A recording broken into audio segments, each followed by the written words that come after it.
Hello viewers, मैं हूं सुबह आपके साथ और अपने चैनल लाइफ विद सुबह और शाम में आपको वेलकम करती हूं। आज जो स्टोरी हम सुनेंगे वो मेरे दिल के बहुत करीब है, क्योंकि एक ऐसी माँ की स्टोरी है जिसने जो है कोर्ट में एक ऐसा काम किया जिसके लिए आपको बहुत बड़ा दिल चाहिए करने के लिए। और उस माँ की कैफियत को मैं समझ सकती हूँ एक औरत होने के लिहाज से, कि उस पर क्या गुजरी होगी और उसने ये इंतहाई कदम किस कर्ब किस तकलीफ में उठाया था। तो ये वाकया जो है सुनने के लिए हम चलते हैं शाम की तरफ और वो हमें सुनाएंगे।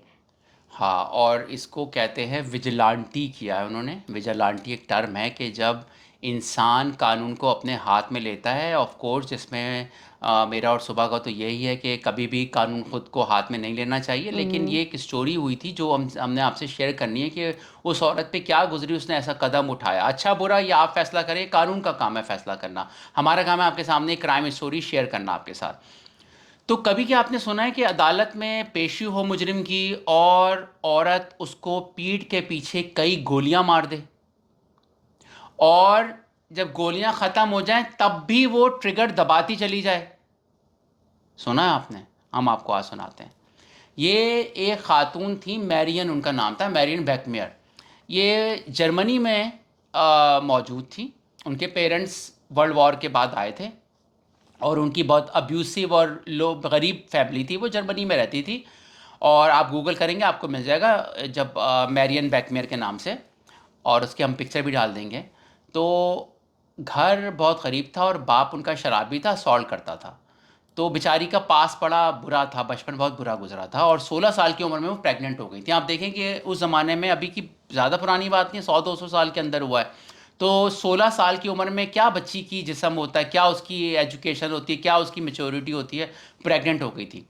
फिर वो 18 साल की उम्र में अपने बॉयफ्रेंड से प्रेग्नेंट हुई थी, ये जिन माँ की हम बात कर रहे हैं। और उससे पहले सुना है कि उनका रेप भी हुआ था। तो एक पेन, बाप से पिटाई खाना, फिर रेप हो जाना, उस बंदी कैफियत समझें।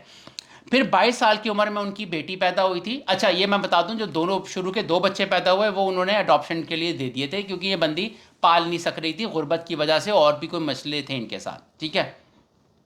तीसरा बच्चा इन्होंने खुद पाला, ये जर्मन माँ ने।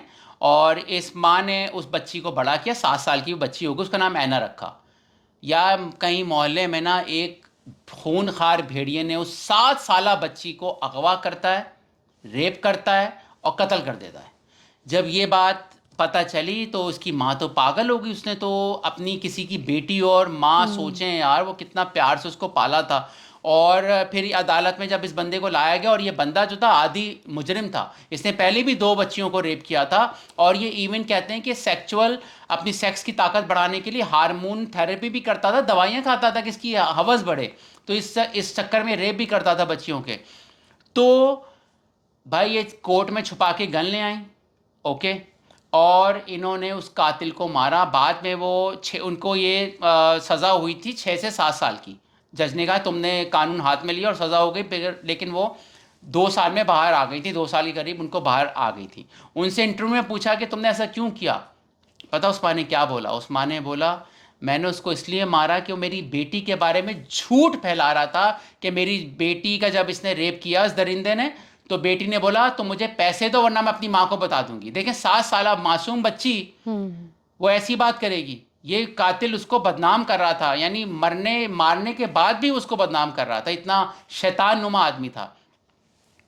उसकी माँ ने जो किया गलत किया।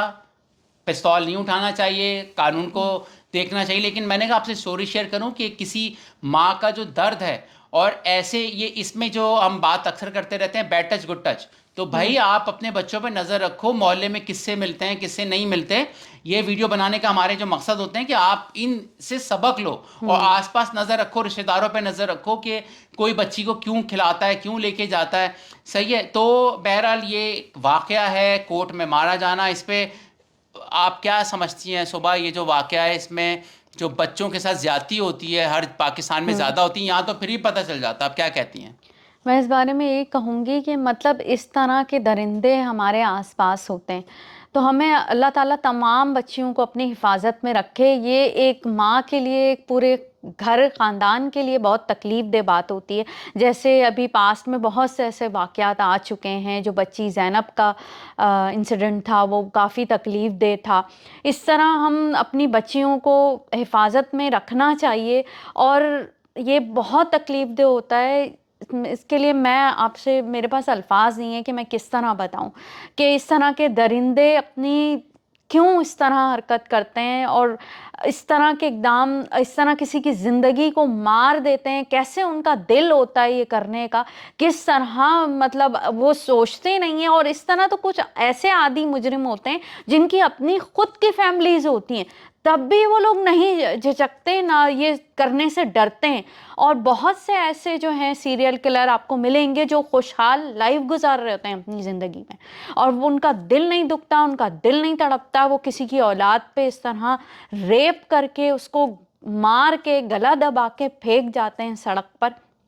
मैं ये बहुत तकलीफ़ होता है। और जहाँ तक मैरियन की बात है, तो मैं ये तो नहीं कह सकती कि उन्होंने कानून हाथ में अपने लिया, लेकिन जो उसके बाद उस औरत की तकलीफ़ इतनी होगी कि उससे बर्दाश्त नहीं होगा। जिस तरह के वो आदमी उस छोटी सी 7 साला बच्ची पे इल्ज़ाम लगा रहा था, वही बात है कि लोग फ़ौरन से औरत पे उंगली उठाने लगते हैं। हर मर्द ऐसा नहीं होता, लेकिन आसान शिकार छोटा बच्चा होता है, कमज़ोर होता है वो, तो ये आसान शिकार होते हैं ये असल में बच्चे।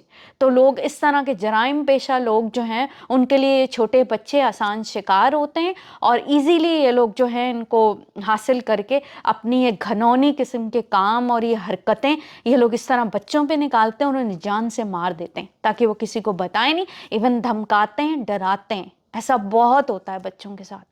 जी, बिल्कुल। बहुत मैं उदास हो गया। बहरहाल ये भी हमने आपसे शेयर करना था कि ऐसा अदालत में हो चुका है।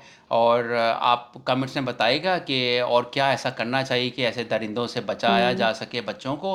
लाइक कीजिए, शेयर कीजिए और सब्सक्रिप्शन कीजिए हमारे चैनल को, ताकि आपको टाइमली वीडियो भी मिल जाए और इंकरेजमेंट मिले। हम सोशल इश्यूज़ के लिए ज़्यादा टॉपिक्स पे बात करते हैं। अपना ख्याल रखिएगा। बहुत शुक्रिया। टेक अल्लाह केयर। हाफ़िज़।